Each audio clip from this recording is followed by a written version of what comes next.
What's an evil company not enough people talk about? HCA Healthcare Corp of America.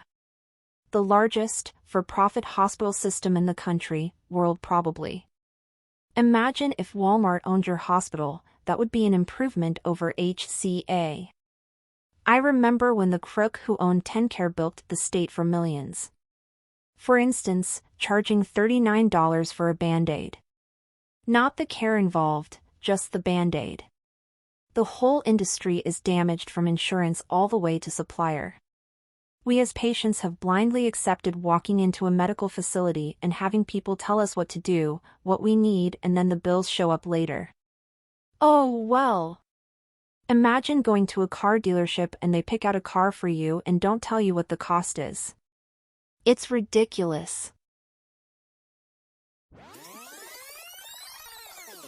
Herbalife. Absolute trash scam ruining people's lives. And their livers, and kidneys. Woman my mom worked with lost a ton of weight with Herbalife, started up a shop selling it, then ended up in the hospital with heart failure. This is unbelievably a true story. I worked as a labor and delivery nurse for 16 years. Had a young couple who swore Herbalife was the reason she got pregnant because it made her so healthy. She thought she was getting strong abdominal muscles from the supplements, but turned out that was a baby bump instead. I wish it stopped there, but it gets worse. After a day of attempting to breastfeed her newborn, she decided it wasn't working. Okay, no big deal, we discussed formula options. Upon their own review of the infant formula ingredients, they decided Herbalife shakes contained much better ingredients and nutritional value for their one-day-old. Everyone on staff, including their obstetrician and 2 separate pediatricians, told them absolutely do not feed these to your infant. It was like talking to a brick wall. I am certain after they were discharged that poor baby was given Herbalife shakes and got horribly ill. I still think about those dumbass almost 10 years later. There was a documentary about Herbalife a few years ago, where a billionaire named Bill Ackman shorted their stock to the tune of $1 billion because he knew they were a S company and he was convinced they would fail. The whole documentary he's going around telling everyone how terrible they are and giving lectures and stuff about all the terrible stuff they do, hoping they'll go out of business. They never did, and he eventually lost a bunch of money. I guess the happy ending to that story is a billionaire lost a bunch of money, but he's still a billionaire, and Herbalife is still around, so I don't know. Could you please elaborate? I know people currently using their products and would like to explain why it's bad to them. It's a pyramid scheme. The pushers who get roped into this scheme have to buy tens of thousands of dollars worth of sketchy milkshake powder and store it in their garage, while they try to find ignorant people to convince that this garbage is, somehow, good for them so they can try to recoup their losses. They never do, and they end up losing a ton of money with a bunch of rancid milkshake powder in their garage. PG&E. They've burned down California several times, killing a number of our citizens here. Then having the audacity to play money games with the families of the deceased or those who've lost homes. FM.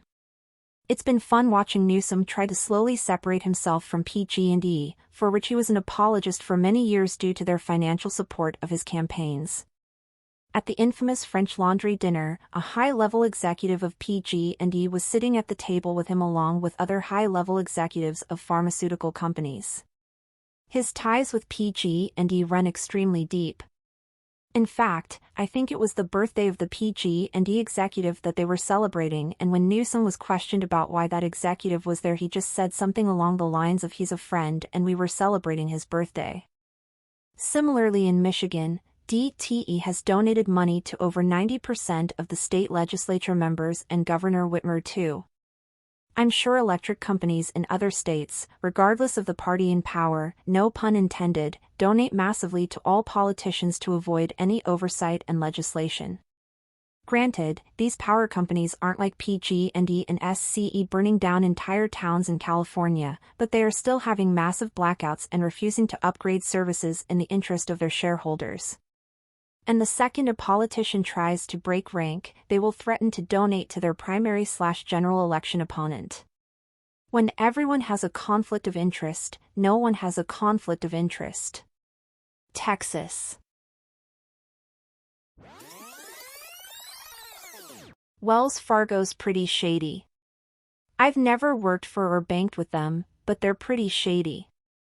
It's amazing how every couple years Wells Fargo gets in trouble for doing something obviously and openly illegal. Then the government says, oh, no person did this, it's just the company, let's slap a fine on them and move on. I thought corporations are people. Only when it benefits them financially. Autism Speaks. Edit, holy S, thanks for all the awards. I can't believe I have more upvotes than the post itself right now. I heard it was bad, but like why? Does it not give donation dollar to actually help people? Please elaborate, as I'm not really integrated into the autistic community. They take the donation money and use it to pay their governing body and actors they hire to portray autism in their severely FD, fear-mongering ads and documentaries. The ads and videos are a whole different type of FD on their own, so I won't get into it right now. Anyway, the little bit of money they actually give to people is completely minuscule compared to what they spend on themselves. They also only have like 2 or 3 actually autistic people on their governing board. Not to mention, the extremely select few who actually get help are usually publicized to help to show that they actually do help sometimes. Asterisk please. If you're happily married, I will make sure that your marriage fails. Your money will fall into my hands, and I will bankrupt you for my own self-gain. I don't sleep, so I make sure you don't either.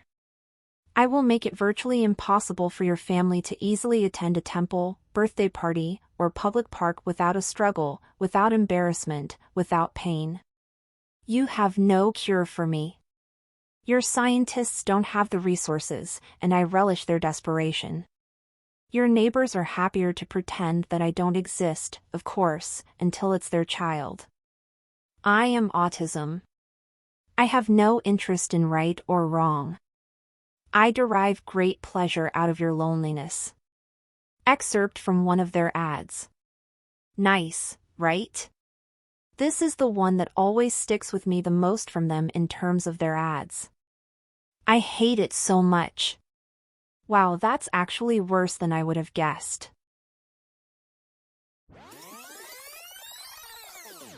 Luxottica. Pretty much a monopoly on the vision care and product market. They own just about all fashion eyewear and eye care outlets. Hence the ridiculous prices. Use Zenni. I went to Lens Crafters. They said $600 for new glasses, but I got them for $20 at Zenni. I used to have iMed insurance. iMed is Luxottica. LensCrafters, who is also Luxottica, said that, with insurance, my glasses would only cost $130. So Luxottica is taking money out of my pocket with the left hand and giving it to the right hand, so that the right hand can still take $130 out of my pocket and tell me that's a deal. I got the same glasses at Zenni for $11, without insurance, the shipping brought it up to $23, but still.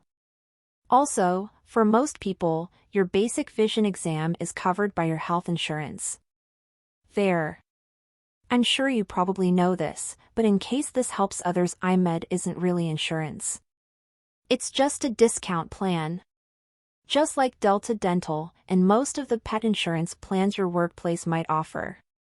Pay up front every paycheck and get a discount on services that makes you come out ahead if you actually utilize the services. Of course, most people won't, so it's a win-win for the insurer.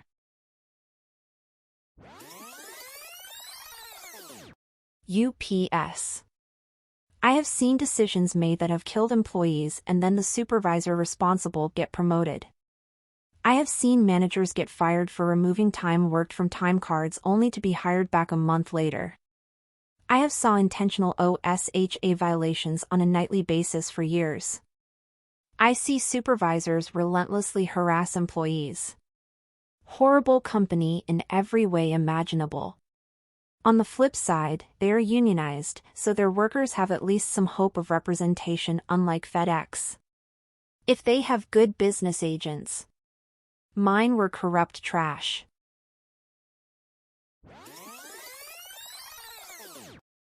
Please like and subscribe for more daily content.